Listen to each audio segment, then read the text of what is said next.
உங்களுக்கு ஒரு ப்ரொமோஷன் கிடச்சிருக்குது, இதெல்லாம் நல்ல விஷயம். கல்யாணம் நல்ல விஷயம், சைல்டு பர்த் நல்ல விஷயம். ஸோ இதுவுமே ஆனால் ஸ்ட்ரெஸ் இந்த டைம்ல எல்லாம் மனநோய் கிளம்பும். ஏன்னா அது வித்தியாசமாக இருக்குது, சடனாக அட்ஜஸ்ட் பண்ண வேண்டியிருக்கு. ஜெனட்டிக் லோடிங் எப்படி தவிர்க்கலாம்னா, தயவு செஞ்சு தாய் மாமாவை கட்டாதீங்க. ஏன்னா உங்களுக்கு சொத்து பிரியாமல் இருக்கிறதுக்குன்னு சொந்தத்தில் கொடுக்குறீங்க, பொண்ணு எடுக்கிறீங்க, வியாதி பிரியாமல் உங்கள் கூடவே வரும். நீங்கள் எக்ஸ்பெக்ட் பண்ணாத நேரத்தில் தூங்கிடும் பிரெயின். எங்கே தூங்கும்? சிக்னலில் வண்டி நிப்பாட்டுறப்ப சைன்னு ஒரு தூக்கம் வந்துடும். அடுப்பில் என்னத்தையானு வச்சுட்டு இருக்கப்ப லைட்டாக சொக்கி ஏதாவது மிஸ்டேக்ஸ் வர சான்ஸ் இருக்கும். எக்ஸாம் எழுதிட்டு இருக்கிறப்ப பாதியில் தூக்கம் வந்துட்டு இருக்கும், கான்சன்ட்ரேஷன் கம்மி ஆகிடும். சிம்பிள் கேல்குலேஷன் மிஸ்டேக்ஸ், டெசிமல் பாயிண்ட்டை மாற்றி வைக்கிற மாதிரி கேர்லெஸ் மிஸ்டேக்ஸ் வர சான்சஸ் இருக்குது. ஹெவி மெஷினரிக்கில் வேலை பார்க்குறவங்க சொக்கிட்டாங்கன்னா கையை விட்டுருவாங்க மிஷின்குள்ளே.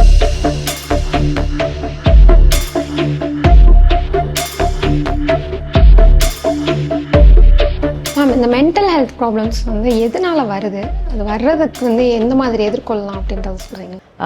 ஒரு பாதி வந்து ஜெனட்டிக், எப்படி சக்கரை வியாதி வந்து வழி வழியாக வருதோ அது மாதிரி ஜீன் வழியாக பேரண்ட்ஸ்க்கோ கிராண்ட் பேரண்ட்ஸ்க்கு இருந்தால் அது ஒரு செட். அந்த மாதிரி இது ஒரு பேஸ் லைன் மாதிரி வச்சுக்கோங்க.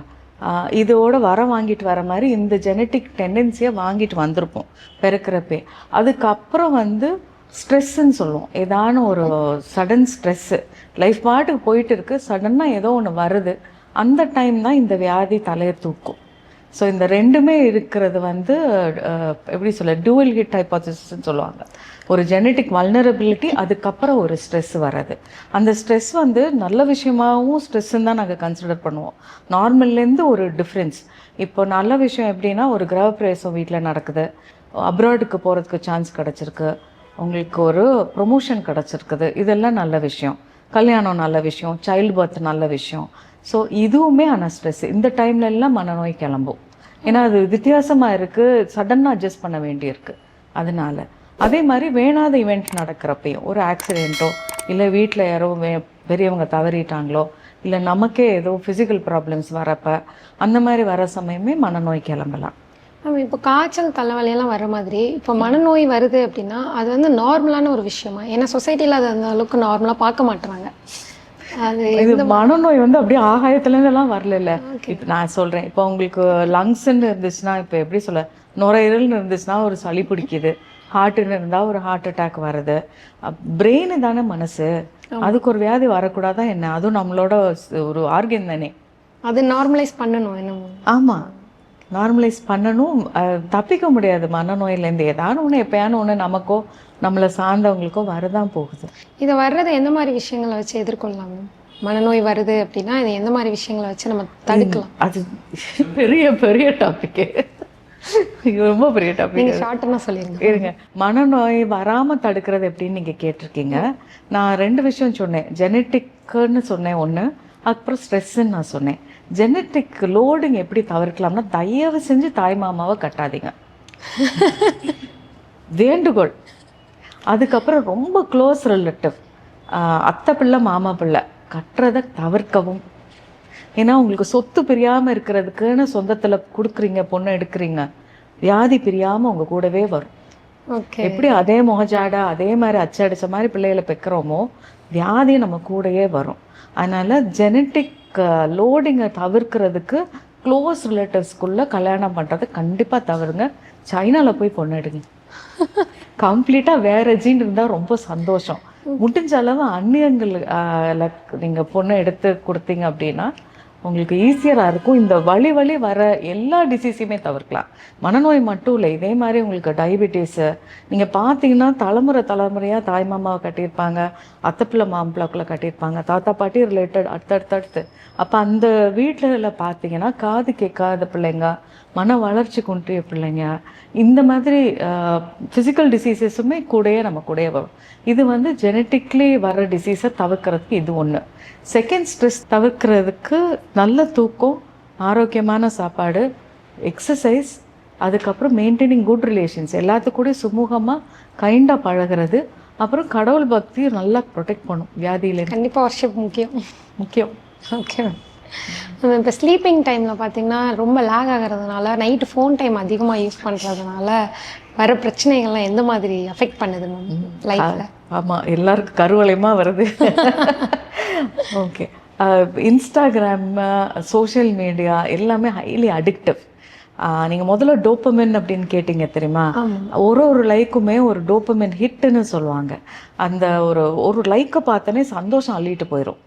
எத்தனை லைக் வந்திருக்குன்னு எட்டி எட்டி பார்க்க லைக் ஏற ஏற இங்கே சந்தோஷம் பெருகிட்டே இருக்கும். இதோட ஆப்போசிட் வந்து ஒரு ஜீவனும் லைக் போடலைன்னா மூட் அவுட் ஆயிரும். ஓகே. ஸோ இது ஹைலி அடிக்டிங். அண்ட் அடுத்தடுத்து வந்துகிட்டே இருக்கும். உங்களுக்கு ஸ்டாப் பண்ண முடியாமல் இருக்கும். வேறு வழியே இல்லை. ஸ்க்ரீன் டைம் லிமிட் பண்ணுறதுக்கு நீங்களாக ஒரு அலார்ம் செட் பண்ணலாம். அந்த இதுலேயே ஒரு டைமிங் இருக்கும். 9 மணி ஆச்சு போய் தூங்குனீங்கன்னு ஒரு அலார்ம் செட் பண்ணலாம். இல்லைன்னா நீங்கள் பேரண்ட்ஸ்ட்டு ஹேண்ட் ஓவர் பண்ணுறதுக்கு பிளான் பண்ணலாம். பீரோவில் தலை குப்புற செல்லை போட்டு பூட்டுங்க, ஒன்றும் பிரச்சனை இல்லை. அட்லீஸ்ட் 1 hour கேப் நீங்கள் தூங்க பிளான் பண்ணுறதுக்கும் இந்த எல்லா எலக்ட்ரானிக்ஸையும் ஆஃப் பண்ணுறதுக்கும் ஒரு கேப் இனிமே இதை ஃபாலோ பண்ணிடுவேன். பீரோவில் வந்து ஒன்றும் தேவையில்லை. ஏன்னா அந்த நோட்டிஃபிகேஷன் டிங் டிங் வந்துட்டே இருக்கும், லைட்டு மூஞ்சியில் அடிச்சுட்டே இருக்கும். டெஃபினட்டாக தூக்கத்தை இதுக்கு எடுத்துரும். ஸோ அன்லெஸ் நீங்கள் டாக்டர் நைட்ஸ் கால் வரும், அந்த மாதிரி போலீஸு முக்கியமான நைட்டு கால்ஸ் வரும்னு நான் தவிர்த்துட்டு சும்மா நோண்டிகிட்டே இருந்துருக்கிறீங்க, காலையில் எழுந்து திருப்பி நோண்ட தான் போகிறீங்கன்னா செல்லை தூக்கி உள்ளே போட்டுருங்க. இப்போ ஸ்லீப் டைம் லேக் ஆகிறதுனால பாடிக்கு என்ன மாதிரி பிரச்சனைகள்லாம் வருது? பாடிக்கு ஏகப்பட்ட பிரச்சனை வரும். மைண்டுக்கும் பிரச்சனை வரும், பாடிக்கும் பிரச்சனை வரும். மைண்டில் என்னென்னலாம் நடக்கும்? தூக்கம் பத்தலை அப்படின்னா ஸ்லீப் டெப்ட்டுன்னு சொல்லுவோம். கடன் மாதிரி இருக்கும். அது நேரங்கட்ட நேரத்தில் கடங்காரன் வந்து வாசல் நின்று கேட்குற மாதிரி நீங்கள் எக்ஸ்பெக்ட் பண்ணாத நேரத்தில் தூங்கிடும் பிரெயின். எங்கே தூங்கும்? சிக்னலில் வண்டி நிப்பாட்டுறப்ப சைங்கன்னு ஒரு தூக்கம் வந்துடும். அடுப்பில் என்னத்தையான வச்சுட்டு இருக்கப்ப லைட்டாக சொக்கி ஏதாவது மிஸ்டேக்ஸ் வர சான்ஸ் இருக்கும். எக்ஸாம் எழுதிட்டு இருக்கிறப்ப பாதியில் தூக்கம் வந்துட்டு இருக்கும். கான்சன்ட்ரேஷன் கம்மி ஆகிடும்.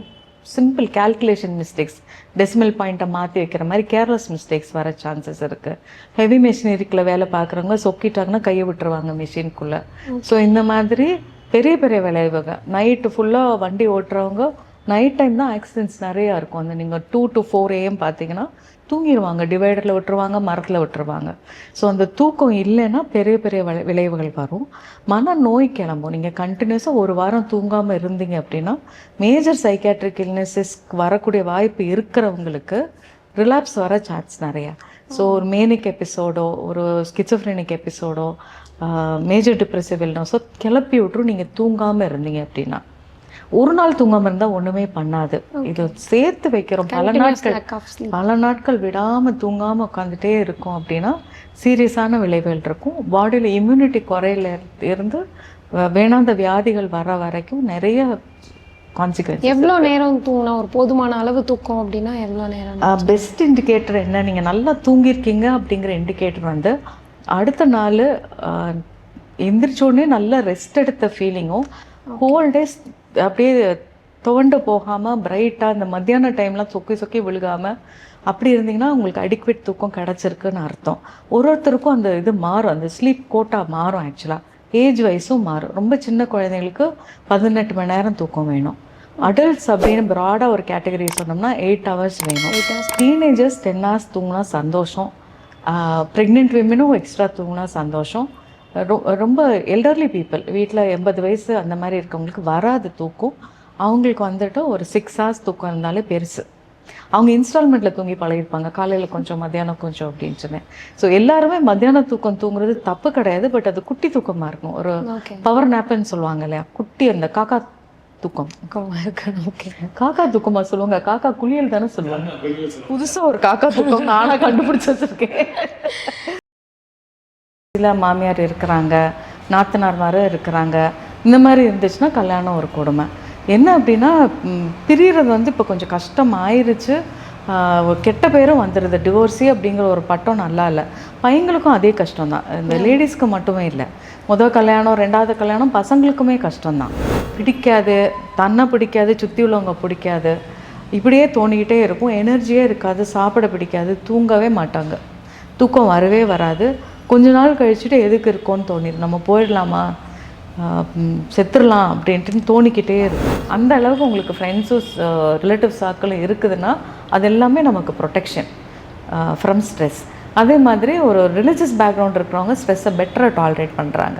சீர் செய்கிறதும், பக்கத்து வீட்டில் என்ன செஞ்சாங்க, அக்காவுக்கு என்ன செஞ்சாங்க, இந்த மருமகளுக்கு என்ன செஞ்சாங்கன்னு இதை பற்றியே பேசுகிறது, அதுதான் கல்யாணம்னே இப்போ ஆயிடுச்சு. டவுரி கொடுக்காதீங்க தயவு செஞ்சு. கேட்காதீங்க, கொடுக்காதீங்க. வாங்காதீங்க, கேட்காதீங்க. இல்லை பிள்ளைய வரி கொடுக்க ரெடியா இருங்க. கம்பி என்ன ரெடியா இருங்க. ஓகே. கேட்குறவங்க கம்பி என்ன ரெடியா இருங்க. கொடுக்குறவங்க பிள்ளைய கொடுக்க ரெடியா இருங்க. கரெக்ட்.